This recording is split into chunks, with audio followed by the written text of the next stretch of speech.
दोस्तों, जैसा कि मैंने आपको पिछले लेक्चर में समझाया था कि हमारे देश का सही मायने में अगर कोई हीरो है तो वो हमारी सेंट्रल बैंक है, हमारा आरबीआई है, रिजर्व बैंक ऑफ इंडिया। दोस्तों, क्या आपको पता है कि हमारे पास जो पैसे हैं, जिसकी सबको बहुत इच्छा होती है कि सबके पास ज़्यादा से ज़्यादा पैसे हो, आप जिसके लिए पढ़ाई करते हो, जिसके लिए आप जॉब करोगे, आपके पापा जिसके लिए इकोनॉमिक एक्टिविटीज़ करते हैं, तो सबको ये पैसे चाहिए। लेकिन क्या हमने कभी सोचा है कि ये पैसे छापने का काम करता कौन है? तो वो भी हमारा हीरो आरबीआई करता है। दोस्तों, जितनी भी करेंसी नोट्स आपको दिखती है, वो सारी नोट्स के ऊपर आप देखना आरबीआई के गवर्नर के साइन होंगे। जैसे हर एक डिपार्टमेंट में एक मिनिस्टर होता है, वैसे आरबीआई को संभालने के लिए जो सबसे हेड पोजीशन, सबसे ऊपर की पोजीशन होती है, वो गवर्नर होते हैं। अभी के हमारे जो आरबीआई के गवर्नर है, उनका नाम है शक्तिकांता दास। तो आरबीआई के गवर्नर की साइन होती है। जो भी अभी जो जितनी भी नई नोट होगी, उसके ऊपर हमारे जो फिलहाल जो आरबीआई के गवर्नर है उनकी साइन होगी। जो पुरानी नोट्स होगी उनके ऊपर पहले के गवर्नर्स की साइन होगी। पर कहने का तात्पर्य, कहने का मतलब ये है कि आरबीआई जो है वो देश में नोट छापने का काम करता है। आरबीआई कितने काम करती है हमारे देश में? तो चलो दोस्तों जानते हैं। मैं हूं ब्रिजेश दवे, आपका फ्रेंड और इकोनॉमिक्स ट्यूटर। आरबीआई दो तरह के काम करती है, एक मॉनेटरी फंक्शंस और दूसरे non monetary functions. Monetary functions मतलब पैसे से जुड़े हुए काम। तो पैसे से जुड़े हुए काम में सबसे बड़ा काम कौन सा काम करती है? Currency issue. हमारे देश में जितनी भी नोट्स है, एक्सेप्ट ₹1 और सारे कॉइन्स, जितने भी कॉइन्स है और ₹1 की नोट है, उसके अलावा ₹2, ₹5, ₹10, ₹50, ₹100, ₹200, ₹500 और ₹2000 की जो नोट है, वो सारी नोट्स आरबीआई इश्यू करती है, एक्सेप्ट ₹1 नोट और कॉइन्स। क्योंकि ₹1 नोट और करेंसी कॉइन्स जो है वो हमारे देश में फाइनेंस मिनिस्ट्री, जो फाइनेंस डिपार्टमेंट है, वो इश्यू करते हैं। तो करेंसी इश्यू, और ये जनरल नॉलेज के लिए जानना बहुत ज़रूरी है कि क्या सभी नोट आरबीआई छापती है? नहीं। ₹1 की नोट और जितने भी कॉइन्स है, वो सारे metal coins finance department, finance ministry क्या करता है? उसको इश्यू करता है। तो चलिए दोस्तों, यहां पर पढ़ते हैं हम लोग मॉनेटरी फंक्शंस में। पहला function currency issue. Reserve Bank of India has the sole right to issue the notes of denomination starting from ₹2 and above. Reserve Bank of India का एकाधिकार है। सोल राइट मतलब अगर मान लो मैं कल उठ के आरबीआई को बोलूं कि मुझे फ्रेंचाइजी चाहिए, मुझे मशीन दो, मैं भी पैसे छापूंगा, नहीं, ऐसा नहीं हो सकता है। आरबीआई के पास एकाधिकार है। आरबीआई के अलावा और कोई नोट नहीं छाप सकता है। अगर हम डुप्लीकेट नोट छापते हैं तो ये बहुत ही बड़ा जुर्म है, ये बहुत ही बड़ा अपराध है। तो Reserve Bank of India has the sole right to issue the notes of denomination starting from ₹2 and above.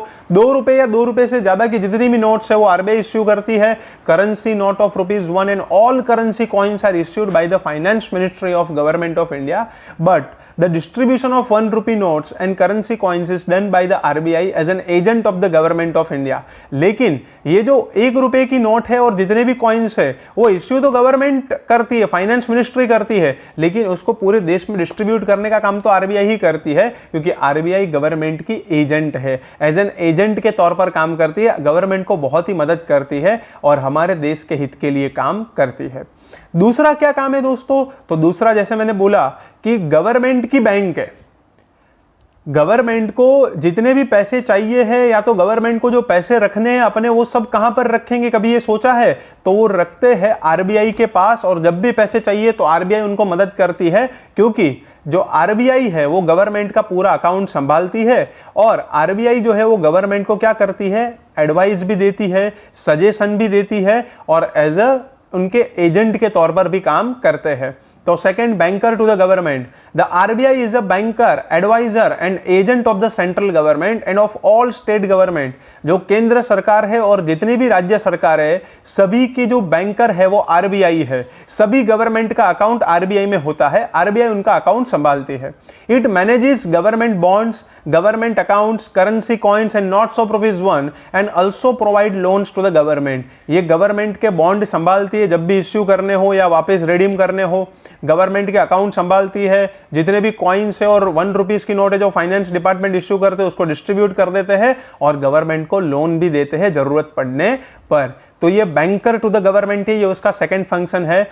Third function ये है कि हमें पैसे की जरूरत है तो हम डायरेक्ट आरबीआई के पास नहीं जा सकते हैं। कोई होगा जिसका आरबीआई में अकाउंट होगा? नहीं। जो नॉर्मल हम लोग, जो सामान्य इंसान है, जो सिटीजन्स है, उनका कभी भी आरबीआई में अकाउंट नहीं हो सकता है। हमारा अकाउंट होगा कॉमर्शियल बैंक या तो कोऑपरेटिव बैंक में। तो जब भी हमें पैसे की जरूरत होती है तो हम हमारी बैंक में जाते हैं, जब भी हमें पैसे जमा करने हो तो भी हम हमारी बैंक में जाते हैं। लेकिन क्या आपने कभी सोचा है कि हमारी बैंकों को पैसे की जरूरत होगी तो वो कहां पर जाएंगे? हमारी बैंकों को जब उनके पैसे जमा करने हैं तो वो कहां पर जमा करेंगे? तो बैंकों की भी जो बैंक है वो कौन है? आरबीआई। इसलिए इसका जो तीसरा काम है पैसे से जुड़ा हुआ वो ये है, bankers bank and lender of the last resort.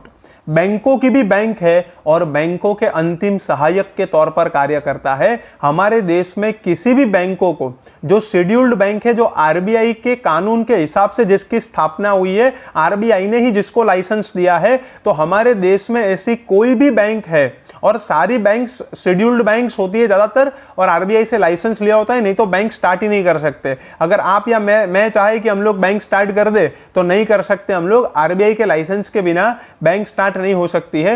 लेकिन जितनी भी बैंक ऑलरेडी है, जितनी भी आप जो भी जानते हो, एसबीआई है या गवर्नमेंट सेक्टर बैंक उठा लो, या तो प्राइवेट बैंक एचडीएफसी बैंक या आईसीआईसीआई बैंक है, कोई भी बैंक आप ले लो, जब भी बैंकों को पैसों की जरूरत पड़ती है, जब भी बैंकों को बहुत हेल्प की जरूरत होती है, सहायक की जरूरत होती है, पैसे की जरूरत होती है, तब उनको मदद कौन करता है? आरबीआई मदद करता है, ताकि बैंकिंग सिस्टम के ऊपर से लोगों का भरोसा ना उठे और लिक्विडिटी बनी रहे, मार्केट में लिक्विडिटी, पैसे की सप्लाई बनी रहे।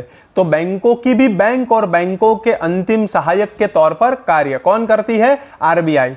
The RBI is a banker and regulator of all the scheduled banks in the country. RBI banker भी है और सारे शेड्यूल्ड बैंक्स का नियामक, इसको बोलते हैं रेगुलेटर भी है, नियंत्रक भी है। It manages the cash reserve of banks, determines the direction of credit as well as directs the credit policy and rate of interest for all the banks. ये हर एक बैंकों के कैश रिजर्व को मैनेज करता है। दोस्तों, आरबीआई ने एक रूल बनाया है, क्रेडिट क्रिएशन के टॉपिक में आपको पता चलेगा जब मैं उसका वीडियो आप लोगों को उसका वीडियो जब मैं बनाऊंगा तो आपको उसमें से पता चलेगा कि आरबीआई ने एक रूल बनाया है कि बैंकों के पास जितने भी रुपए आए डिपॉजिट के तौर पर कैश, उसमें से उनको कुछ प्रोपोर्शनेट अपने पास अलग से रखना पड़ता है और वो आरबीआई में जमा करवाना होता है।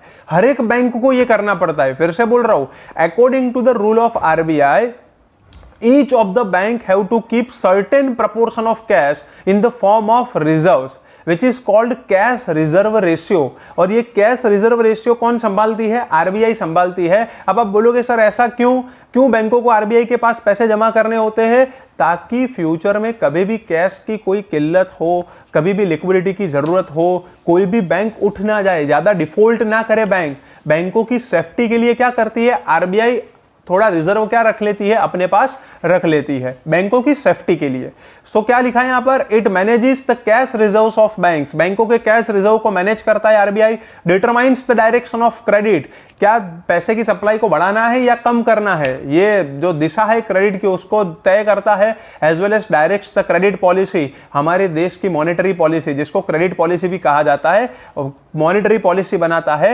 And rate of interest for all the banks, और सारे बैंक्स के जो रेट ऑफ इंटरेस्ट है उसके ऊपर इफेक्ट डालता है। अगर आरबीआई चाहे तो क्या कर सकते हैं? वो रेट बढ़ा भी सकते हैं और रेट कम भी कर सकते हैं इनडायरेक्टली। ठीक है, आरबीआई कुछ ऐसे काम करेंगे जिससे सारी बैंक जो है वो लोन के ऊपर या तो इंटरेस्ट रेट बढ़ा देंगे या तो लोन के ऊपर इंटरेस्ट रेट कम कर देंगे। जब आरबीआई चाहता है पैसे को बढ़ाना, पैसे की सप्लाई को बढ़ाना जब चाहता है आरबीआई, तो आरबीआई क्या करेगी?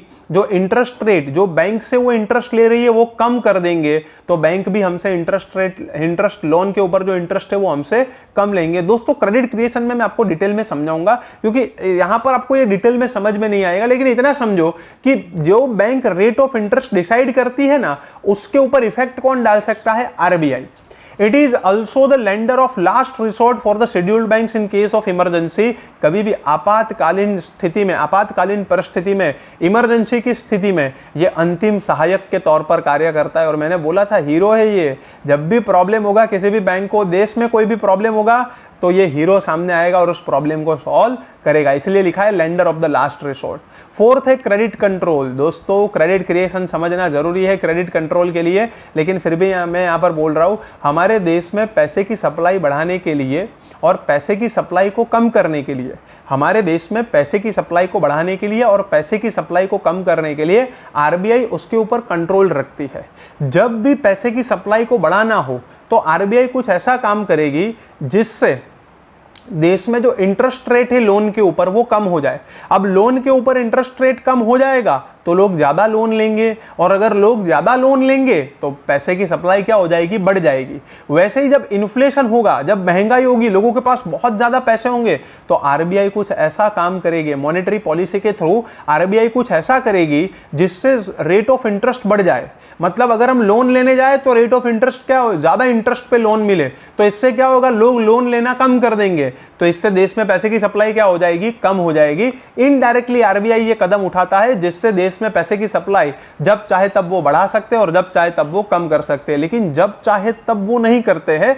जब देश में रिसेशन की सिचुएशन है, जब डिमांड नहीं है, जब लोगों के पास लिक्विडिटी नहीं है, पैसे नहीं है, तब आरबीआई क्या करेगी कि पैसे की सप्लाई को बढ़ा देगी। और जब इन्फ्लेशन है, महंगाई बहुत बढ़ रही है, आउट ऑफ कंट्रोल है, बहुत लिक्विडिटी मार्केट में जा चुकी है, तब आरबीआई क्या करेगी, उस लिक्विडिटी को कंट्रोल करने के लिए पैसे की सप्लाई को क्या कर देंगे, कम कर देंगे। इन शॉर्ट हमारे हित के लिए काम करती है आरबीआई।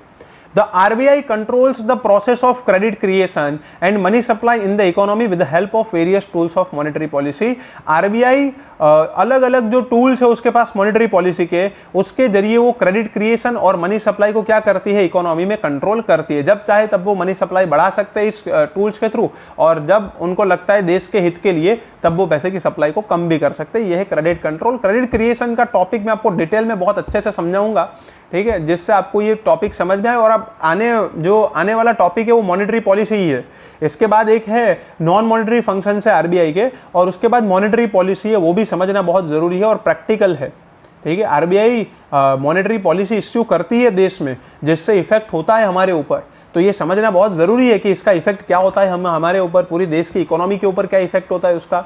तो अब लास्ट हम लोग फंक्शन देखते हैं मॉनेटरी फंक्शन में, custodian of foreign exchange reserves. दोस्तों आपने कभी सोचा है कि दुनिया में इतने ज़्यादा देश, जो इतने सारे देश है, जब इंपोर्ट एक्सपोर्ट करते हैं तो इंपोर्ट एक्सपोर्ट करने के लिए हमारी करेंसी जो है हम दूसरे देश को नहीं दे सकते।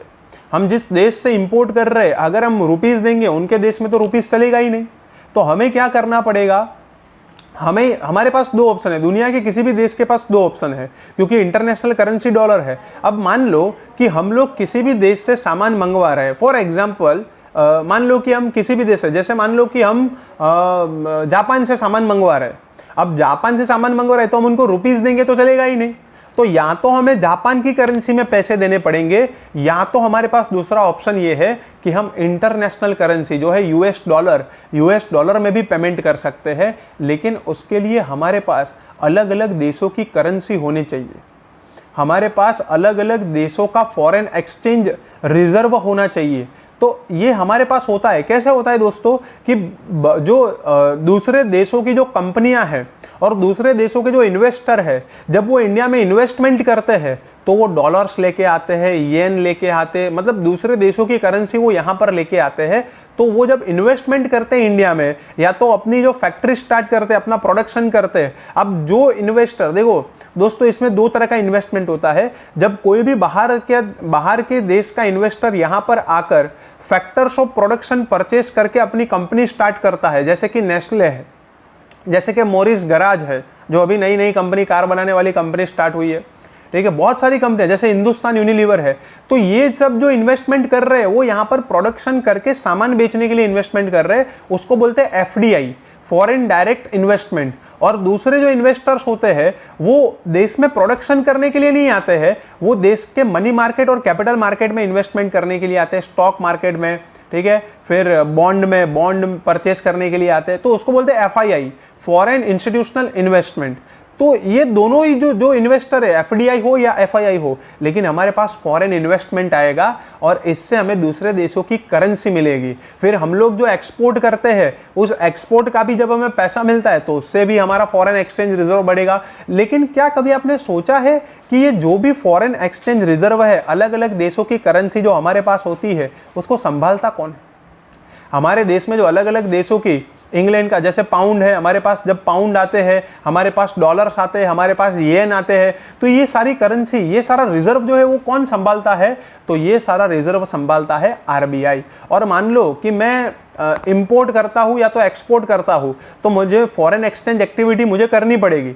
अगर मैं इंपोर्ट करता हूँ तो मैं रुपीस को देकर, मतलब मैं रुपीस को जिस देश में से मैं सामान मंगवा रहा हूँ, या तो मैं रुपीस से डॉलर में कन्वर्ट कर दूंगा, या तो मैं जिस देश से सामान मंगवा रहा हूँ मेरी बैंक में मैं एप्लीकेशन करूंगा कि मुझे इंपोर्ट करना है, तो मुझे रुपीस से इस देश की करेंसी आप मुझे दो।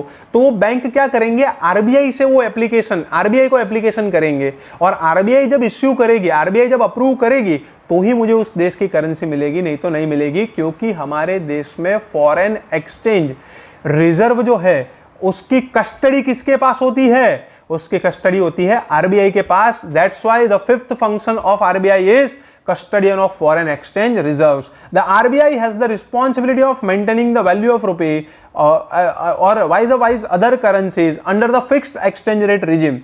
पहले देखो दोस्तों, हमारे देश में दो पीरियड थे, बिफोर 1991, आफ्टर 1991। बिफोर 1991 हमारी जो इकोनॉमी थी वो क्लोज्ड इकोनॉमी थी, रूल्स एंड रिस्ट्रिक्शन वाली इकोनॉमी थी। और आफ्टर 1991 हमने जबरदस्त इकोनॉमिक रिफॉर्म्स किए, लिबरलाइजेशन, प्राइवेटाइजेशन, ग्लोबलाइजेशन को अपनाया, हमारी इकोनॉमी को ओपन किया और फ्री ट्रेड, फ्री मार्केट की ओर हम लोग आगे बढ़े। पहले हमारे देश में फ्री मार्केट पॉलिसी नहीं थी, पहले तो हमारे देश में रूल्स एंड रिस्ट्रिक्शंस थे गवर्नमेंट के।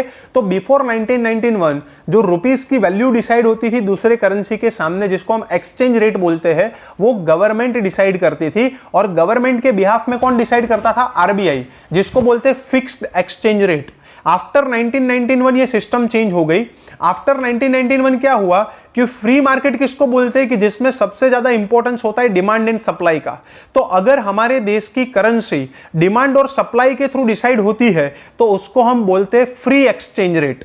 इसको हम बोलते हैं फ्री एक्सचेंज रेट। अगर किसी देश में करेंसी गवर्नमेंट डिसाइड करे, या तो गवर्नमेंट के बिहाफ में सेंट्रल बैंक जैसे आरबीआई डिसाइड करती थी हमारे देश में पहले, तो उसको बोलते हैं फिक्स्ड एक्सचेंज रेट। और अगर डिमांड और सप्लाई के हिसाब से डिसाइड हो करेंसी की वैल्यू, तो उसको बोलते थे फ्री एक्सचेंज रेट। तो पहले के बिफोर 1991 हमारे देश में गवर्नमेंट के बिहाफ में रुपीस की वैल्यू कौन डिसाइड करती थी? आरबीआई, जिसको बोलते थे फिक्स्ड एक्सचेंज रेट। तो उस वक्त आरबीआई के पास ये जिम्मेदारी थी रुपीस की वैल्यू को क्या करें? मेंटेन करें, एक हद से ज्यादा रुपीस की वैल्यू को गिरने ना दे। और जबकि आज फ्री एक्सचेंज रेट है, फ्री एक्सचेंज रेट का मतलब ये होता है डिमांड और सप्लाई के हिसाब से वैल्यू डिसाइड होती है। यहां पर गवर्नमेंट या आरबीआई बहुत ज्यादा इंटरफियर नहीं करते, लेकिन किसी भी देश की करेंसी उसकी इज्जत होती है और कोई भी नहीं चाहेगा कि उसकी इज्जत चली जाए।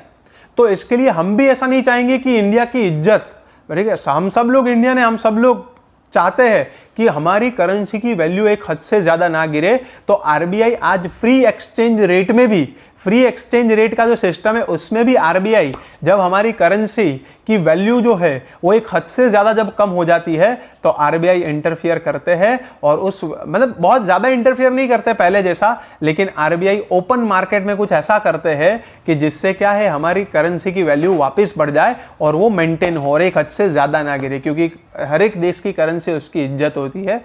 तो under free exchange rate system, और पहले फिक्स्ड एक्सचेंज रेट था, अभी फ्री एक्सचेंज रेट है। फिर से मैं बोल रहा हूं, the RBI has the responsibility of maintaining the value of rupee wise other currencies under the fixed exchange rate regime. Rupees की वैल्यू मेंटेन करना ये आरबीआई का काम था पहले बिफोर 1991, और आज under free exchange rate system, आज फ्री एक्सचेंज रेट सिस्टम है where the exchange rate is decided, the value of rupee is decided by the demand and supply. Under free exchange rate system where exchange rate is determined by the market, market मतलब market forces, demand and supply, RBI maintains the value of Indian currency by buying and selling foreign exchange in the open market as and when required. RBI जब भी free exchange rate system में हमारी currency की value एक हद से ज्यादा कम हो जाती है तब आरबीआई ओपन मार्केट में फॉरेन करेंसी को कई बार खरीद लेता है और कई बार फॉरेन करेंसी को बेच देता है। और ये सब क्यों करता है? ताकि इंडियन रुपीस की वैल्यू क्या हो, मेंटेन रहे। मान लो मैं आपको एग्जांपल देता हूँ, ये बहुत डिटेल में एग्जांपल है लेकिन सिंपल एग्जांपल देता हूँ। मान लो कि रुपीस के सामने डॉलर की वैल्यू बहुत बढ़ गई और रुपीस की वैल्यू बहुत कम हो गई। $1 इज इक्वल टू जो रुपीस की वैल्यू है वो बहुत कम हो गई और डॉलर की वैल्यू बढ़ गई। जैसे आप देख रहे हो समय समय पर डॉलर की वैल्यू बढ़ती जा रही है, रुपीस की वैल्यू कम होती जा रही है। अब मान लो कि एक हद से ज्यादा वो कम हो गई, तो आरबीआई क्या करेंगे, ओपन मार्केट में, अब ध्यान से समझना दोस्तों, यहां पर रुपीस की वैल्यू कम क्यों हुई, क्योंकि मार्केट में डिमांड किसकी ज्यादा है, डॉलर की ज्यादा है और सप्लाई कम है। जबकि रुपीस की वैल्यू क्यों कम है, क्योंकि रुपीस की डिमांड कम है और सप्लाई ज्यादा है। तो यहां पर आरबीआई क्या करेगी, उनके पास डॉलर्स होंगे तो वो उस जो अपने पास रिजर्व है, जब भी मान लो रुपीस की वैल्यू बहुत कम हो गई, क्यों कम हो गई, क्योंकि फॉरेन करेंसी डॉलर की डिमांड बहुत ज्यादा है और सप्लाई कम है, तो आरबीआई क्या करेगी, उस वक्त ओपन मार्केट में डॉलर्स बेच देंगे।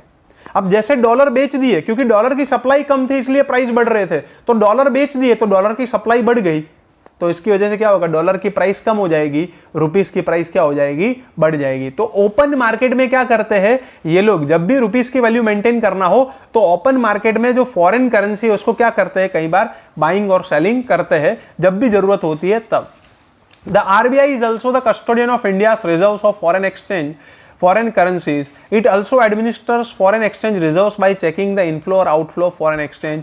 RBI इंडिया के फॉरेन करेंसी का जो रिजर्व है वो सारा वही रखता है और ध्यान भी रखता है कि कितना पैसा पूरे साल में देश में आता है बाहर से और कितना पैसा यहाँ से बाहर जाता है। दोस्तों अगर पैसा यहाँ से बाहर से यहाँ पर आता है तो यहाँ के भी इन्वेस्टर्स ऐसे होंगे जो बाहर पैसा लगाते होंगे, तो आरबीआई इन सब चीज़ों के ऊपर ध्यान रखता है। कहने का मतलब सिर्फ इतना ही है कि हमारे देश का हीरो बहुत ही अच्छी जिम्मेदारी निभाता है जिससे हमारा हित हो सके, देश का हित हो सके और देश बहुत जल्दी से आगे बढ़ सके। तो इसलिए आरबीआई ये सब काम करता है। उसके 5 मॉनेटरी फंक्शंस मैंने आपको समझाए। कौन कौन से समझाए दोस्तों मैंने आपको? सबसे पहला currency issue, banker to the government, bankers bank and lender of the last resort, 4th credit control and 5th custodian of foreign exchange reserves. आशा रखता हूँ आप लोगों को इतना समझ में आया होगा। बहुत ही जल्दी क्रेडिट क्रिएशन का वीडियो मैं आपके लिए बनाऊंगा और आपको सेंड करूंगा। आशा करता हूं आपको आज का ये लेक्चर समझ में आया होगा, आपका नॉलेज बढ़ा होगा। मिलते हैं हम लोग नेक्स्ट वीडियो नेक्स्ट लेक्चर में, तब तक के लिए जय सिया राम।